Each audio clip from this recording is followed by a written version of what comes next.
Baik, perkenalkan nama saya Karen Handari dan saat ini saya akan melakukan pemeriksaan fisik untuk jantung. Baik Pak, sebelumnya perkenalkan nama saya Caroline Handari, dokter yang sedang bertugas di klinik ini. Sebelumnya dengan Bapak siapa? Ricky. Baik Bapak Riki, nanti kita akan lakukan pemeriksaan untuk terkait dengan kondisi jantung Bapak ya Pak ya. Apakah Bapak bersedia? Iya. Ya, mungkin nanti Bapak harus melepaskan untuk pakaian bagian atasnya Pak. Apakah Bapak juga bersedia? Iya. Baik Pak, silakan kalau begitu Bapak lepas bajunya dan juga naik ke meja pemeriksaan ya Pak ya. Baik, yang pertama adalah untuk melakukan pemeriksaan tekanan vena jugularis. Diawali dengan memposisikan pasien dengan posisi nyaman dengan kepala terangkat sekitar 30 derajat. Baik Pak, untuk selanjutnya apakah Bapak boleh menengok ke sebelah sana? Full ya Pak ya. Nah, kemudian langkah pertama adalah dengan melakukan inspeksi pada vena jugular pasien dengan menggunakan senter.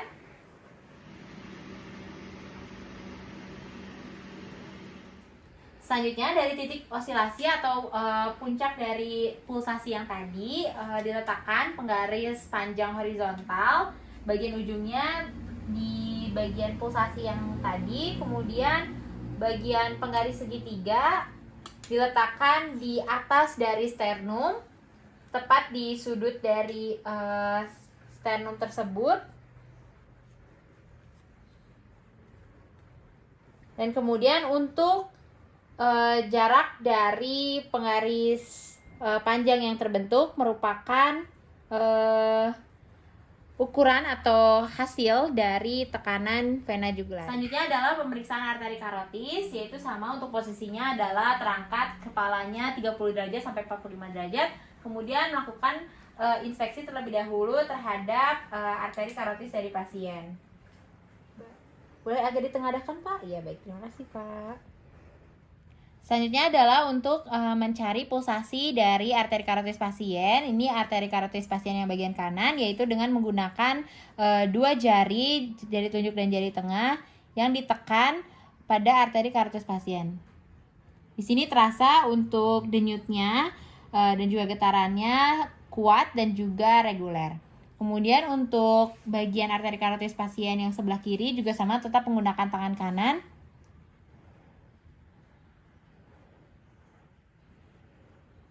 Dan denyutnya juga terasa reguler serta sama. Selanjutnya adalah untuk menilai apakah ada bruit atau tidak yang didapati pada arteri karotis pasien, yaitu dengan menggunakan stetoskop yang diletakkan pada arteri karotis pasien, dan bagian yang digunakan adalah bagian diafragmanya.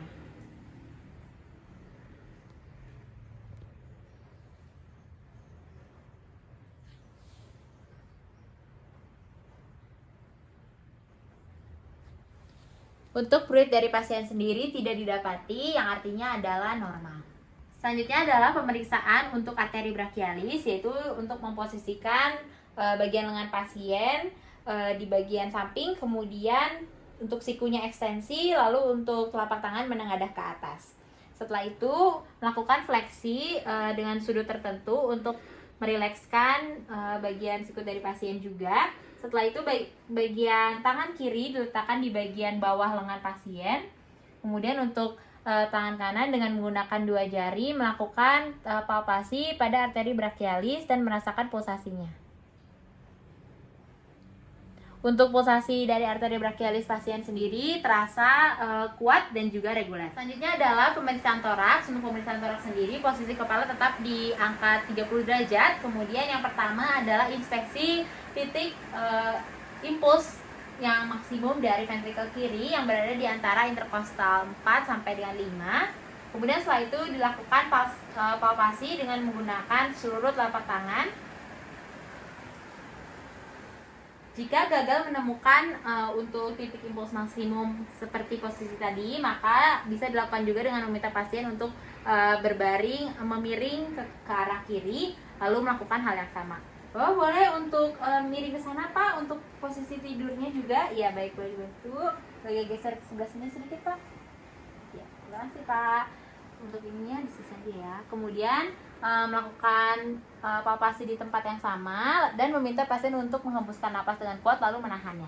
Pak, boleh dihembuskan nafas, dibantu secara kuat. Terus lalu tahan nafas ya Pak. Selanjutnya adalah untuk melakukan inspeksi titik impuls maksimum pada ventrikel kanan, yaitu dengan meletakkan jari pada sela iga 3, 4, dan juga 5, lalu meminta pasien untuk menghembuskan nafas dengan kuat dan juga menahan nafas. Baik Pak, boleh dibantu untuk hembuskan nafas, lalu tahan ya Pak, tahan nafasnya.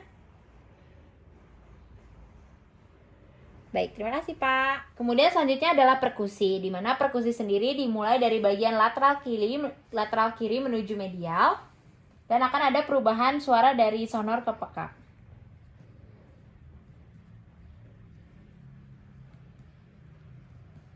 Kemudian batas kanan jantung dimulai dari linea sternalis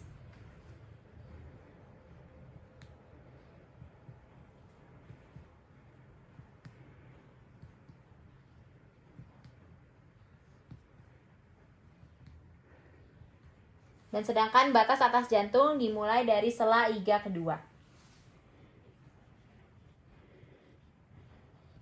Selanjutnya adalah pemeriksaan bunyi jantung, yaitu dengan menggunakan stetoskop bagian diafragmanya juga dari keempat katup dari jantung pasien. Yang pertama adalah pemeriksaan area katup aorta.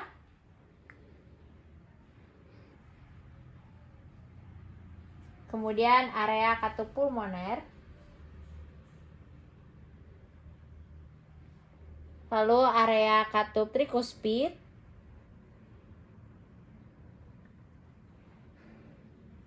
Dan terakhir area katup mitral.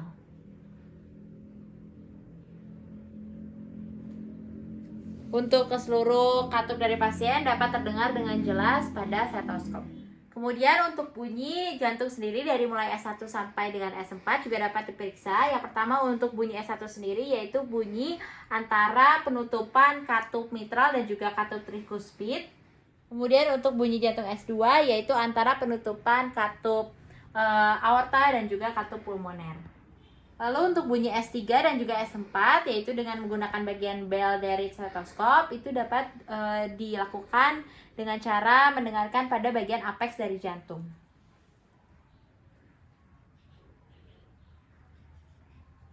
Kemudian yang terakhir untuk murmur sendiri itu juga bisa dilakukan pemeriksaannya, di mana untuk murmur sistolik yang terletak di antara S1 dan juga S2, kemudian untuk murmur diastolik yang terletak di antara bunyi S2 dan juga S1.